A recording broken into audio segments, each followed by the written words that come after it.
6 things an intelligent person never says. Stoic philosophy. 6 things an intelligent person never says. Ancient Stoic wisdom for modern success. Have you ever blurted out something and instantly wished you could turn back time? We've all been there, that moment when your words feel like an arrow you can't pull back. But imagine if you could master your speech so that every word you say reflects wisdom, finesse, and inner strength. That's exactly what we're diving into today. Drawing from the timeless philosophy of Stoicism, we'll explore 6 powerful habits that set truly intelligent people apart in how they communicate. You see, in today's world of instant messages and quick reactions, our words carry more weight than ever. One hasty comment can damage relationships. One thoughtless response can close doors of opportunity. But here's what's fascinating. The ancient Stoics discovered something profound about human communication. They realized that our words aren't just sounds. They're reflections of our intellect, our values, and ultimately who we are. By the end of this video, you'll have practical insights to immediately elevate the way you speak, whether it's at work, with friends, or even in your inner dialogue. These aren't just communication tips. They're transformative principles that will reshape how others perceive you and, more importantly, how you understand yourself. From avoiding meaningless bragging to embracing the power of silence, each principle we'll discuss has the potential to dramatically improve your relationships and influence. Have you ever regretted something you said within the last week? If so, type 7 in the comments below. Your response will help us understand just how universal this challenge really is. Now, get ready. We're about to embark on a journey that will transform how you understand the true power of speech. Let's begin with something we've all witnessed. The knowledge show-off who ends up pushing everyone away. Part 1. Avoid boasting about knowledge. Part 1. Avoid boasting about knowledge. Have you ever met someone who couldn't stop talking about their knowledge and accomplishments? You know the type.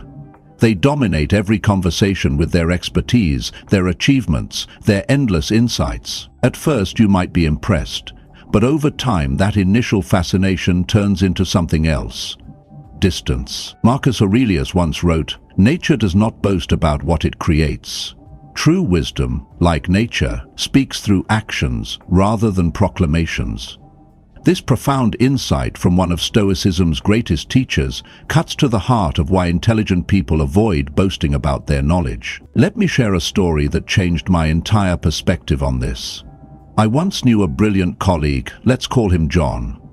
He was undeniably one of the most knowledgeable people in our tech department.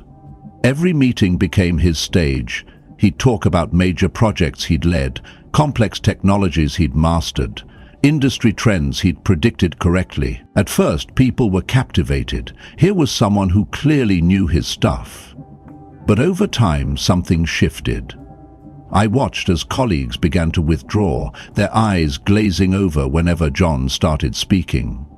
The energy in the room would deflate. What started as respect slowly transformed into reluctance to engage. The turning point came during a crucial project meeting.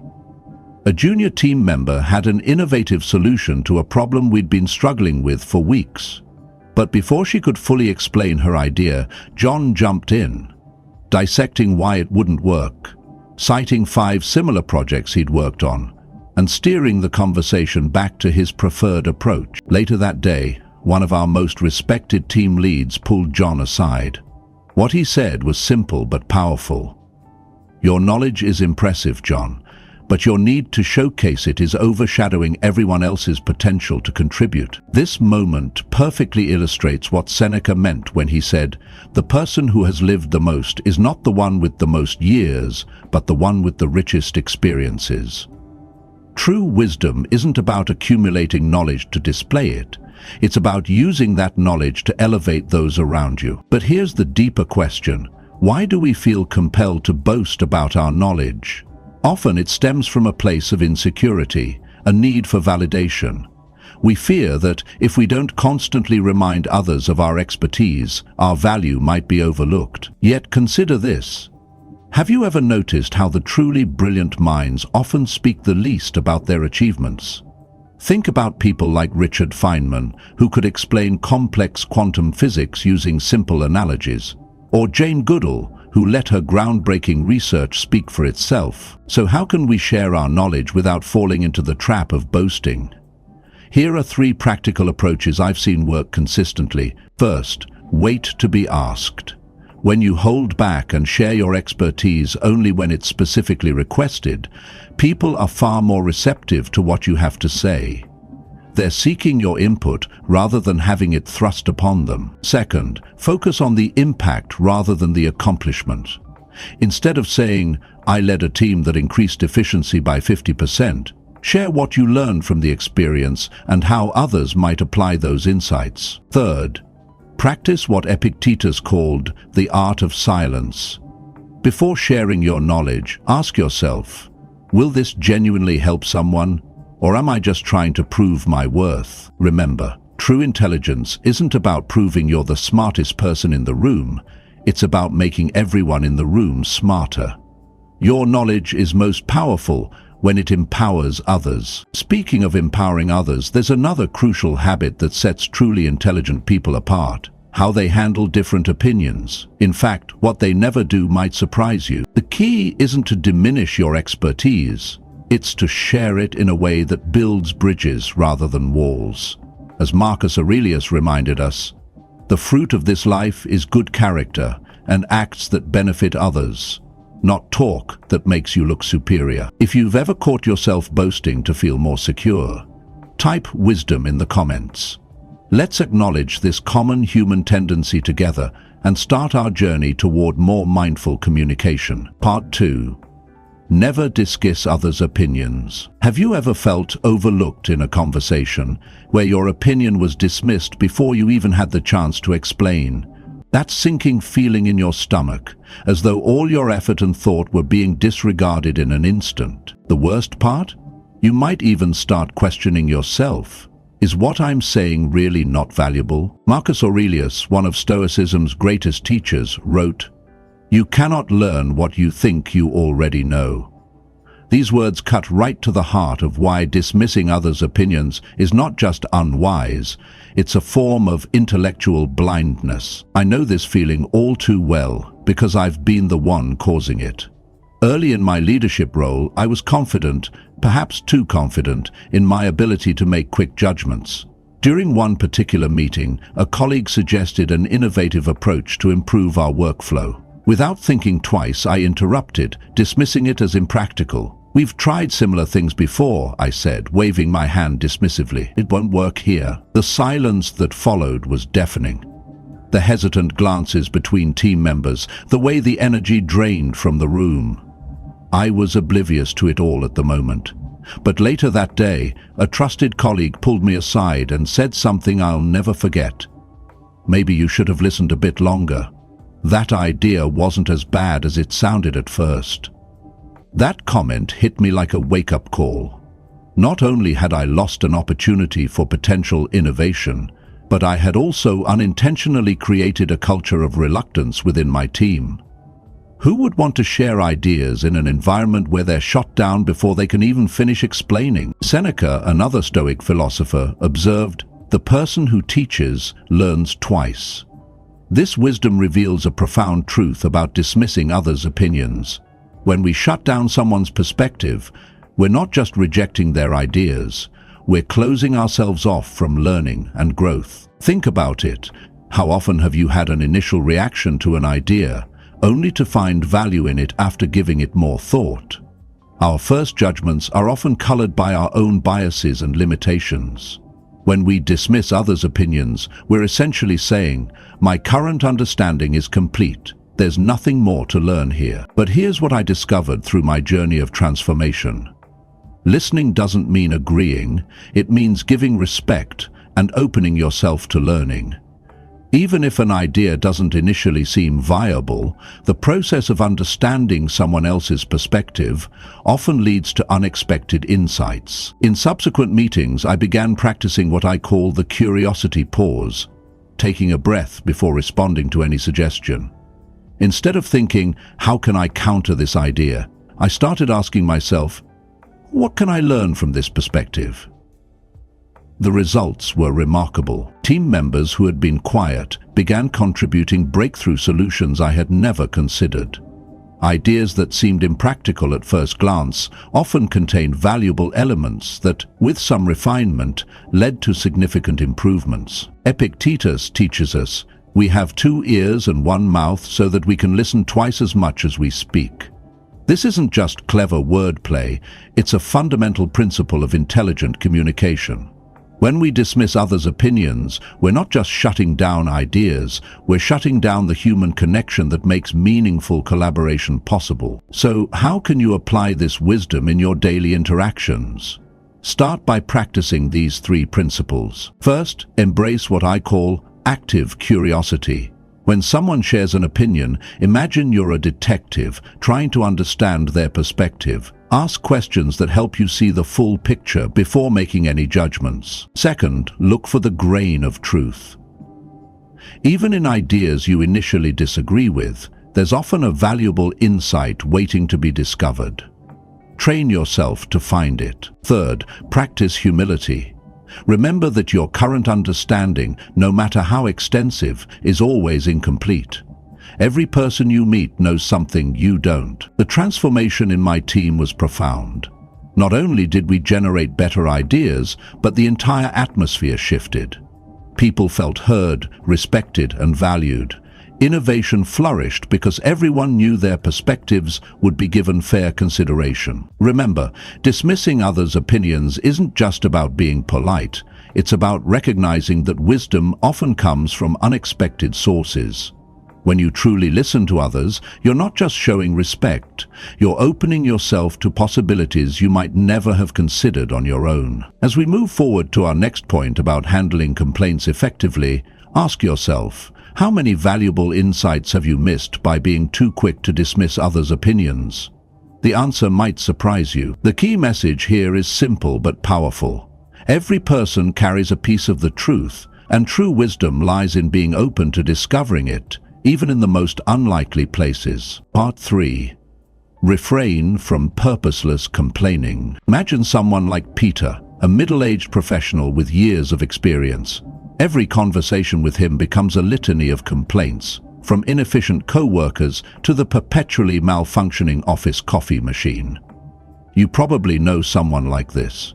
Maybe, at times, you've been this person. Marcus Aurelius once wrote, "You have power over your mind, not outside events.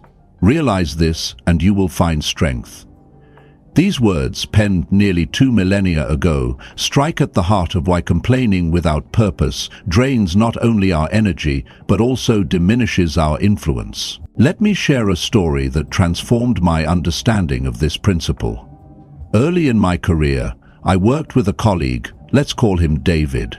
He was brilliant at his job, but his constant complaints created a cloud of negativity that followed him everywhere. Team meetings became exhausting exercises in listening to what went wrong that week.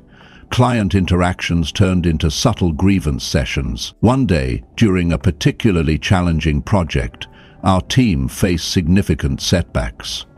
As usual, David launched into his familiar pattern of complaints, but this time, something different happened.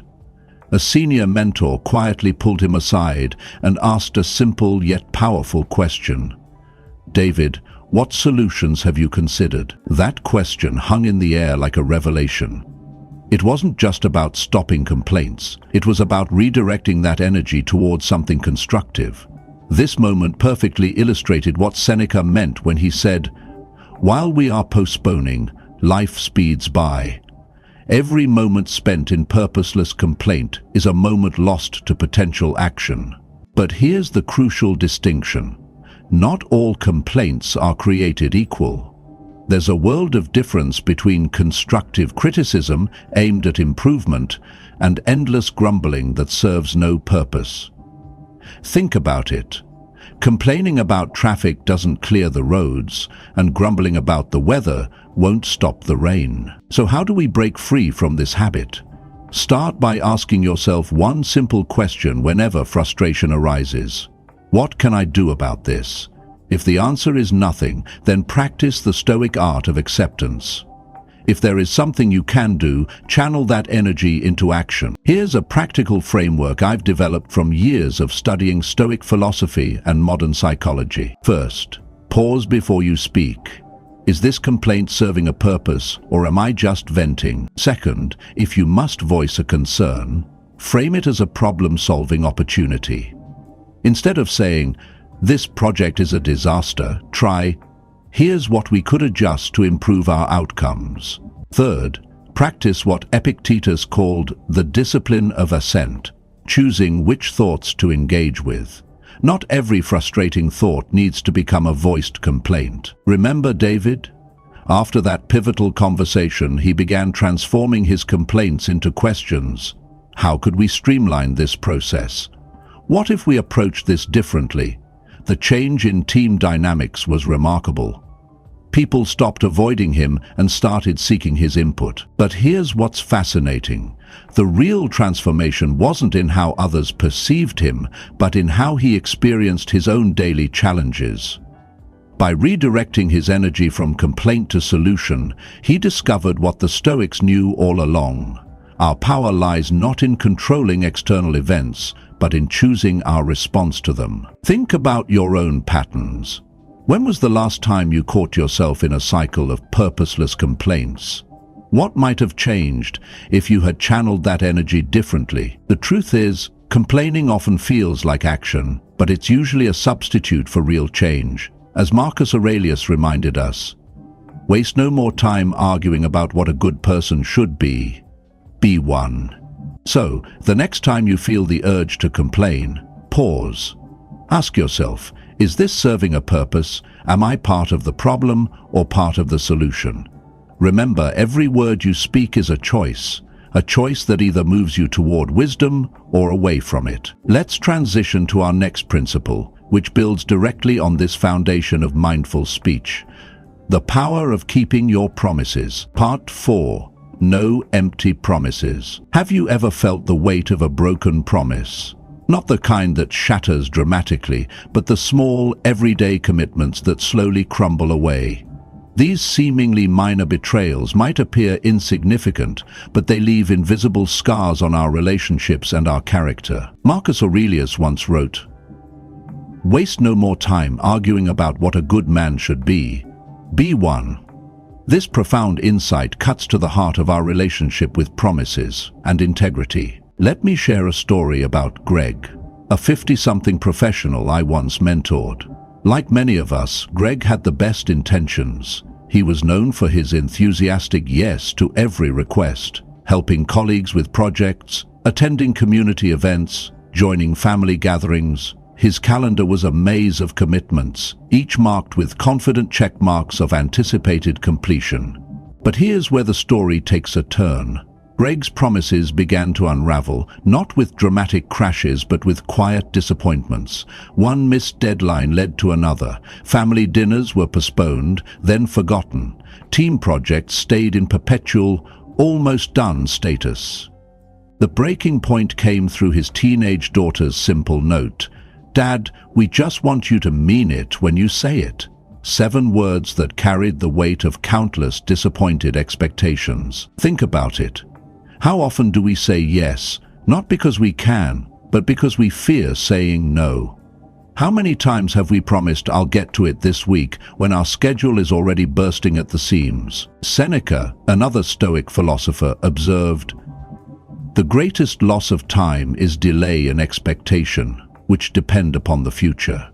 We let go the present, which we have in our power, and look forward to that which depends upon chance, and so relinquish a certainty for an uncertainty.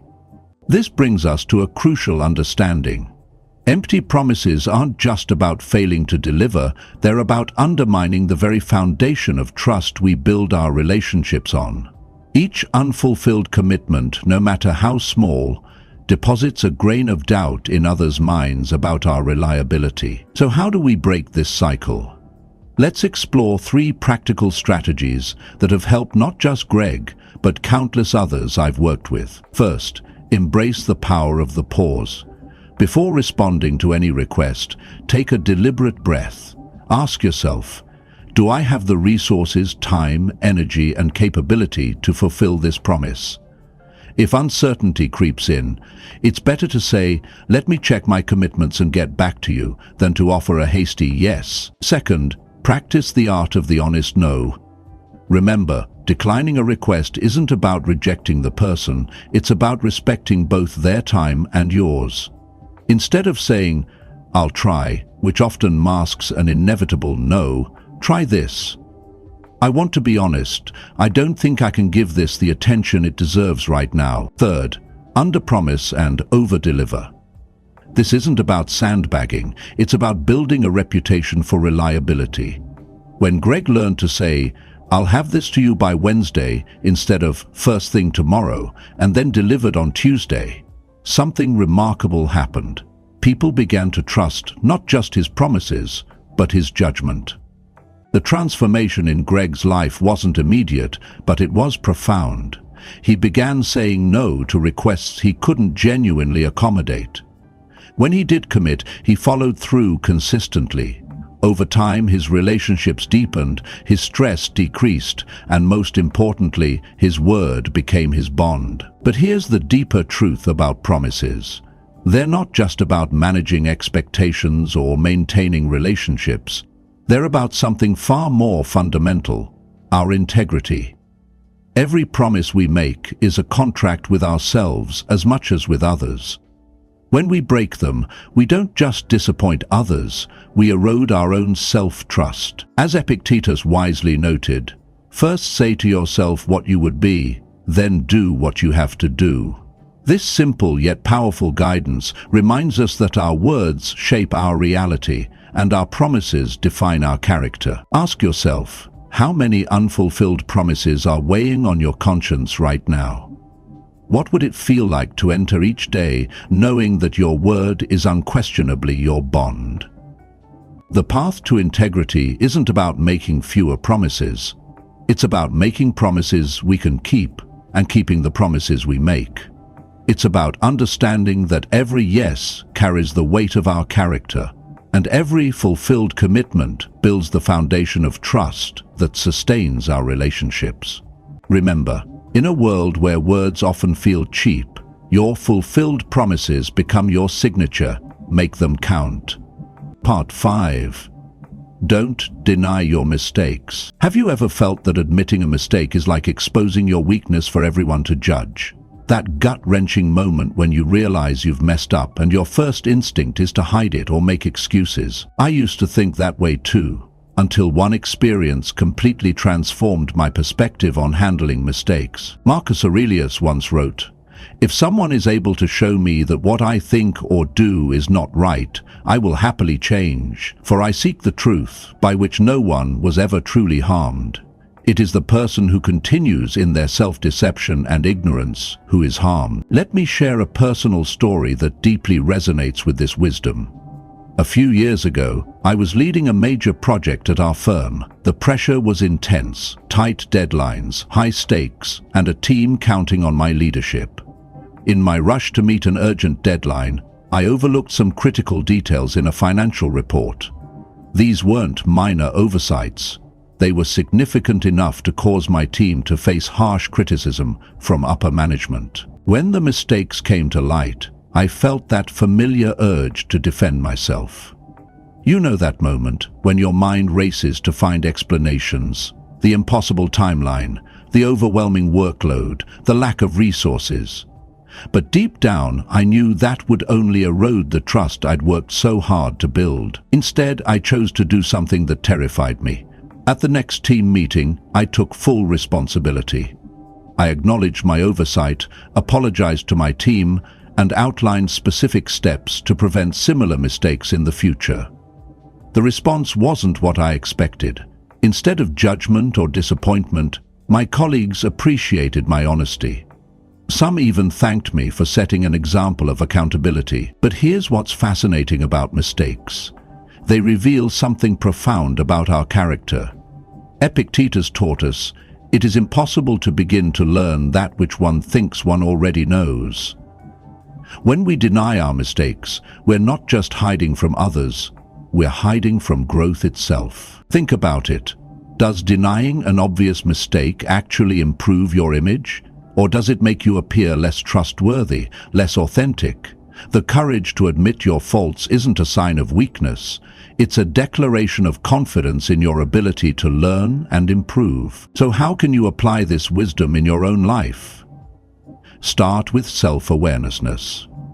When something goes wrong, resist that initial urge to defend or deflect. Instead, ask yourself, what was my role in this? Even if your share of the blame is small, owning it is the first step toward a solution. Seneca reminds us, the person who makes everything that leads to happiness depend upon themselves, and not upon other people, has adopted the very best plan for living happily. This applies perfectly to how we handle our mistakes. When you take responsibility for your errors, you reclaim your power to fix them. Here's a practical framework I've developed through years of experience. First, acknowledge the mistake promptly. The longer you wait, the more damage control you'll need to do. Second, focus on solutions, not excuses. Don't just apologize and move on. Demonstrate through your actions that you're working to make things right. Third, treat each mistake as a learning opportunity. Document what went wrong and create specific strategies to prevent similar errors in the future. Remember, those who have the courage to admit their mistakes don't just improve themselves, they inspire those around them. They create an environment where others feel safe to be honest about their own shortcomings, leading to stronger relationships and more innovative solutions. When you learn to face your mistakes with grace and wisdom, you're laying a foundation of respect and trust that will serve you throughout your life. The next time you make a mistake, and we all will, pause, take responsibility, and commit to doing better. As Marcus Aurelius wisely observed, the impediment to action advances action. What stands in the way becomes the way. Your mistakes aren't obstacles to your growth, they are the path to it. Before we move on to our final point about oversharing future plans, I want you to reflect on something. When was the last time you witnessed someone handle a mistake with such grace that it actually increased your respect for them? Share your story in the comments below. Your experience might just inspire others to embrace their own moments of vulnerability. Remember, true strength isn't about being perfect. It's about being honest enough to acknowledge when you're not. Part 6.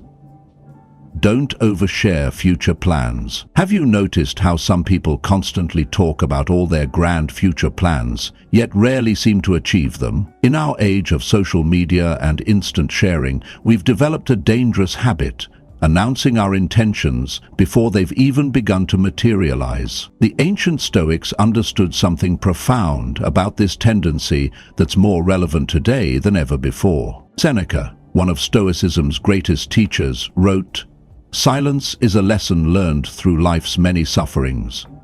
This wisdom carries a powerful truth about the relationship between our words and our actions. Let me share a story about Jim, a middle-aged professional whose pattern of oversharing ultimately taught him one of life's most valuable lessons.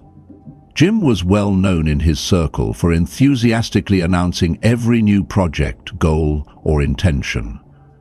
"I'm starting a business," he'd declare. "I'm writing a book," he'd announce. "I'm training for a marathon," he'd proclaim. At first, people would respond with excitement and support. But as weeks turned into months, and plans remained just plans, something began to shift. The enthusiastic responses became polite nods. The follow-up questions became fewer. The credibility he'd built over years began to erode, not because of any malicious intent, but because of a simple pattern of oversharing without follow-through. Marcus Aurelius offers us profound insight here. Waste no more time arguing about what a good man should be one. This applies perfectly to our tendency to talk about future plans. The more we talk about what we're going to do, the less energy we often have for actually doing it. But why do we feel this urge to share our plans prematurely? Psychology tells us it's linked to something called premature self-satisfaction. When we announce our intentions, our brain experiences a reward similar to actually achieving the goal. This false sense of progress can actually decrease our motivation to put in the real work. Think about it. Have you ever noticed how the projects you keep quiet about are often the ones you're most likely to complete? There's a reason for that. The solution isn't to become completely secretive about your plans. Instead, it's about being strategic with your words. Here's what I've learned through years of observing successful people. First, develop what I call the 90% rule. Wait until you're 90% done with something before sharing it widely. This ensures you're sharing progress, not just intentions. Second, choose your confidence wisely. Having one or two trusted advisors who know your plans is different from broadcasting them to everyone. Third, focus on documenting your journey rather than announcing your destination. Instead of saying, "I'm going to write a book," share small, already completed milestones. Remember what Epictetus taught us. If you wish to be a writer, write. The emphasis here is on the action, not the declaration. Let's return to Jim's story. After losing credibility with his team and friends, he made a conscious decision to change his approach. He started keeping his projects quiet until they were well underway. When he did share, it was about progress already made, not just plans for the future. The result? People began to see him differently. His words carried more weight because they were backed by action.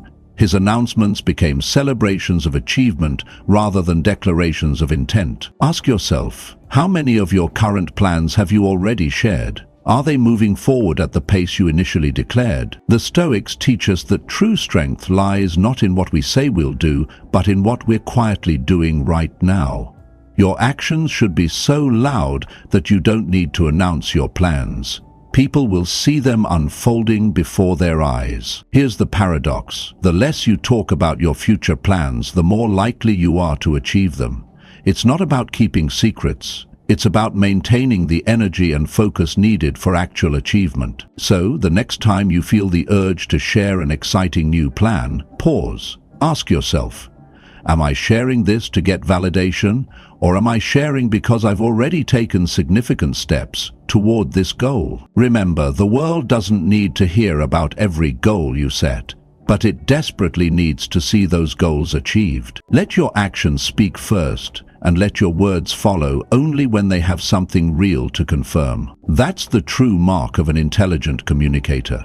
Someone who understands that the power of silence often exceeds the impact of premature declarations. As we wrap up our exploration of intelligent communication, remember that each word you choose to share or withhold shapes not just how others see you, but how effectively you'll move toward your goals. Conclusion. As we reach the end of our journey through these 6 powerful principles of intelligent communication, I want you to pause and reflect on something profound. Words, like ripples in a pond, have the power to reach far beyond their point of origin. The wisdom of the Stoics shows us that true intelligence isn't just about what we know, it's about how we express that knowledge, and, sometimes more importantly, what we choose not to say. Marcus Aurelius reminds us, "The happiness of your life depends upon the quality of your thoughts, and the wisdom of your words follows naturally."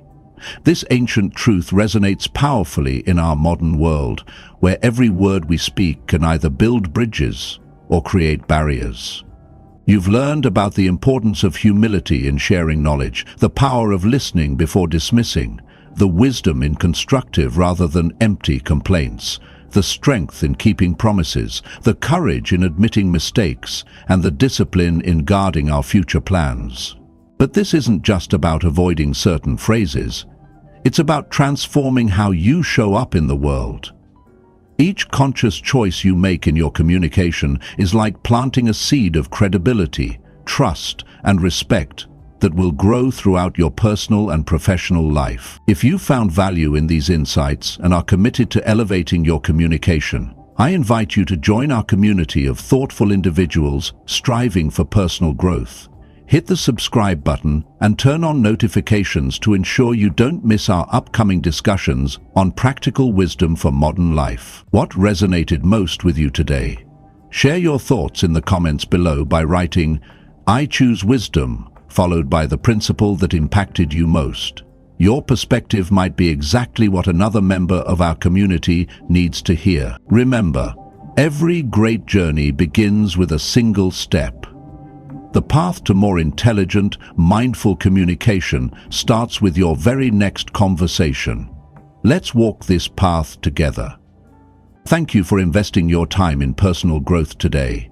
I'm looking forward to sharing more insights with you in our next exploration of ancient wisdom for modern success. Until then, keep reflecting, keep growing, and most importantly, keep choosing your words with intention and wisdom.